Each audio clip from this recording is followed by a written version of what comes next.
கர்த்தருடைய நாமத்துக்கு ஸ்தோத்திரம் உண்டாகட்டும். இந்த எல்ரோய் சேனலை பார்க்குற உங்க ஒவ்வொருத்தரையும் நான் இயேசு கிறிஸ்துவின் நாமத்தினால வாழ்த்துறேன். இந்த சேனலை பார்க்கறதுக்கு உங்களை வரவேற்கிறேன். தொடர்ந்து பாருங்க. ஏசப்பா உங்களை நேசிக்கிறாரு, உங்க மேல அன்பா இருக்கிறாரு. இந்த நாள்ல ஆண்டவர் உங்களுக்காக தந்த ஒரு வேத வசனம். இதை சப்ஸ்கிரைப் பண்ணுங்க, லைக் பண்ணுங்க, மற்றவர்கள் தெரிய பண்ணுங்க. இது உங்களுக்கு ஆசீர்வாதமாக இருக்கும். வசனம் வாசிக்கிறேன்.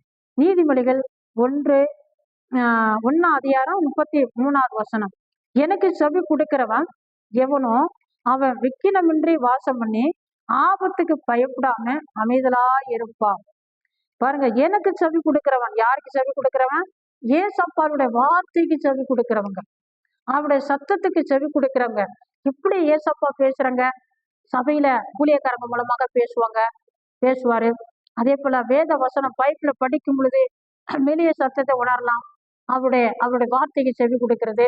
அதே போல பாடல் மூலமாக சபையில பாடுற பாட்டு மூலமாகவும், அல்லது எங்கேயாவது சபையில மற்றவங்க ஆண்டோட பிள்ளையில பாடுற அந்த பாட்டு மூலமாகவும், அல்லது டிவியில இன்னைக்கு தேவனோட பிள்ளையில நிறைய பேர் பாட்டுகளை போடுறாங்க. அந்த பாட்டுகளை கேட்கும் பொழுது சில வார்த்தைகள் நம்மளை சந்திக்கும். அந்த வார்த்தை மூலமா, அந்த பாட்டு மூலமாகவும் ஆண்டவர் பேசுவார். அதை செவி சாய்த்து நம்ம கேட்கும் பொழுது, அல்லது இன்னைக்கு தேவ ஆலயங்களை நிறைய இடங்களை ஆண்டோட வசனங்களை துணிக்க விட்டுருக்குறாங்க. அந்த சத்தம் கேட்குது.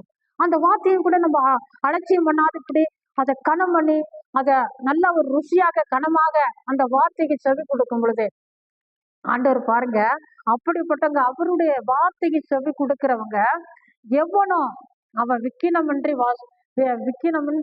வாசம் பண்ணி ஆபத்துக்கு, என்ன ஆபத்து வந்தாலும் சரி, ஆபத்து வரப்போகுது, உனக்கு இப்படி நடக்க போகுது, இந்த வியாதியில நீ செத்துருவேன், இதுல இப்படி நடந்துரும், அப்படி இப்படிலாம் எதை என்னாவது சொல்லி பயம் காட்டுவாங்க. ஆனா ஆண்டவர் என்னோட இருக்காரு, எனக்கு வாக்கு கொடுத்துருக்காரு, அவர் சொல்லி இருக்கிறாரு, எனக்கு ஒண்ணும் வராது, நான் ஏசப்பா பிள்ளை, அவருடைய வார்த்தை எனக்குள்ள இருக்குது, எனக்கு ஒண்ணுமே நடக்காது, நீங்க தைரியமா சொல்றதுக்கு அவருடைய வார்த்தைக்கு நீங்க செவி கொடுக்கணும். அந்த செவி கொடுக்கும் பொழுது அந்த வார்த்தை உங்களுக்குள்ள போய் அது என்ன செய்யுது, உங்களுக்கு அது ரொம்ப ஆசீர்வாதத்தை கொண்டு வரும். அதனால அவருடைய வார்த்தைக்கு செவி கொடுங்க. ஊழியக்காரங்க மூலமா ஏதாவது வார்த்தைகள் பேசும் பொழுது அதுக்கு அலட்சியம் பண்ணக்கூடாது. பேசிக்கிட்டு இருக்கும்போது சிலர் இன்னைக்கு அநேக சபைகளை பாக்குறோம், ஆண்டவர் பேசிக்கிட்டு இருப்பாரு, வேற வசனங்களை சபையில ஊழியக்காரங்க ரொம்ப காத்திருந்து வாசம் பண்ணி ஆண்டவருடைய கிருபையா கேட்டு அந்த வார்த்தையை வாங்கி ரொம்ப தவம் இருந்து பேசிக்கிட்டு இருப்பாங்க. பாதிலே எழுந்து போவாங்க சிலரு. அது நல்லது கிடையாது. அது வார்த்தையை செவி கொடுக்கறதல்ல. வார்த்தையை செவி கொடுக்கணும், ரொம்ப முக்கியமான வார்த்தை. ஒரு ஐயா சொல்லுவாரு, நரசிங்கப்புல கோசில நான் கேள்விப்பட்டிருக்கேன்.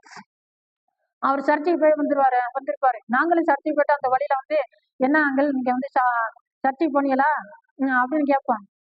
போனேன், பாட்டுக்கெல்லாம் இருந்தேன், சாட்சிக்கெல்லாம் இருந்தேன், பிள்ளைங்கெல்லாம் வசனம் சொன்னாங்க, எல்லாம் சூப்பரா இருந்துச்சு, நல்லா எல்லாம் கேட்டேன், ஏசப்பா உள்ளுக்கு வந்தாரு, நான் வெளியில வந்துட்டேன் அப்படிம்பாரு. ஆண்டவரே உள்ளுக்கு வந்தாராம், இவர் வெளியில வந்துட்டாராம். அப்ப எப்படி? அதனால ஆண்டோட வார்த்தைக்கு செவி கொடுக்கணும். பாதில எல்லாம் எழும்பி ஆண்டவர் பேச தொடங்கினது பிறகு எலும்பி அங்கிட்டு போறது, எலும்பி இங்கிட்டு போறது, அப்படி பண்றது, இப்படி பண்றது, அப்பதான் யார்கிட்ட பேசிக்கிட்டு இருக்கிறது, அப்பதான் செல்போன் வந்தாக்கா போன் அடிச்சா போன் தூக்கிட்டு வெளியில போறது, இதெல்லாம் ரொம்ப தப்பு. ஆண்டோட வார்த்தையை செவி கொடுக்கணும். அப்ப ஏசப்பா உங்க மேல பிரியமா இருப்பாரு, உங்களை ஆசீர்வதிப்பாரு. உங்களுக்கான ஜெபிக்கிறேன். பரிசுத்தம் நல்ல பிதாவே, தோத்து நன்றி ஏசப்பா. ஆண்டவரே, இந்த வேத வசனத்தை கேட்ட உங்க பிள்ளைல ஒவ்வொருத்தரையும் தனித்தனியா பேர்பெறா தொட்டு ஆசீர்வதிங்க ஏசப்பா. உங்க வார்த்தைகளுக்கு செவி கொடுக்கறதுக்கு ஆண்டவரே உதவி செய்யுங்க, கிருபையில கொடுங்க, தடைகளை உடைங்க ஆண்டவரே ஏசப்பா. உங்க கருத்துல ஒப்பு கொடுக்கிறோம், எல்லாரையும் ஆசீர்வதியும். ஏசு கிறிஸ்துவின் நாமத்தால ஜெபிக்கிறோம் பரிசுத்தம் நல்ல பிதாவே.